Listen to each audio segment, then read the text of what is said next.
Hello നമസ്കാരം, ഏവർക്കും പുതിരീഡിലേക്ക്. ഇന്ന് ഞാൻ വന്നിരിക്കുന്നത് ദേവദൂതൻ എന്ന ചിത്രത്തിൻ്റെ 12ാം ദിവസത്തെ കേരള ബോക്സ് ഓഫീസ് കളക്ഷൻ റിപ്പോർട്ടുമായിട്ടാണ്.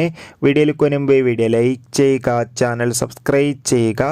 ഈ വരുന്ന ഓഗസ്റ്റ് മാസം ധാരാളം ചിത്രങ്ങൾ OTT റിലീസ് ചെയ്യാൻ പോവുകയാണ്. നമ്മുടെ ചാനൽ ഭാഗം പരിശോധിച്ചാൽ നിങ്ങൾക്ക് കാണാൻ വേണ്ടി സാധിക്കുന്നതായിരിക്കും. മോഹൻലാൽ നായകനായി ജൂലൈ 26-ാം തീയതി തിയേറ്ററുകളിൽ റിലീസ് ചെയ്ത ചിത്രമായിരുന്നു ദേവദൂതൻ. ചിത്രത്തിന് മികച്ച പോസിറ്റീവ് റെസ്പോൺസ് തന്നെയാണ് ഇപ്പോഴും പുറത്തുവന്നുകൊണ്ടിരിക്കുന്നത്. അതുകൊണ്ട് തന്നെ എല്ലാ സിനിമാ പ്രേമികളും ഒരേപോലെയാണ് ചിത്രത്തിൻ്റെ ഓരോ അപ്ഡേഷനും അറിയാൻ വേണ്ടി കാത്തിരുന്നത്. ചിത്രത്തിന് ഇപ്പോൾ 12 ദിവസം കൊണ്ട് കേരളത്തിൽ നിന്ന് 3.5 കോടിക്ക് മുകളിൽ കളക്ഷൻ നേടിയെടുക്കാൻ വേണ്ടി സാധിച്ചെന്നാണ് ട്രാക്കിംഗ് റിപ്പോർട്ടുകൾ സൂചിപ്പിക്കുന്നത്. എന്തായാലും നമുക്ക് ദേവദൂതൻ എന്ന ചിത്രത്തിൻ്റെ കൂടുതൽ കളക്ഷൻ റിപ്പോർട്ടിനായി കാത്തിരിക്കാം. ചിത്രം കണ്ടവരുടെ അഭിപ്രായം കമൻറ്റ് ചെയ്യാൻ വേണ്ടി ശ്രമിക്കുക. കൂടുതൽ സിനിമാ വാർത്തകൾക്കായി ചാനൽ ഇപ്പോൾ തന്നെ സബ്സ്ക്രൈബ് ചെയ്യാൻ വേണ്ടി പരിഗണിക്കുക.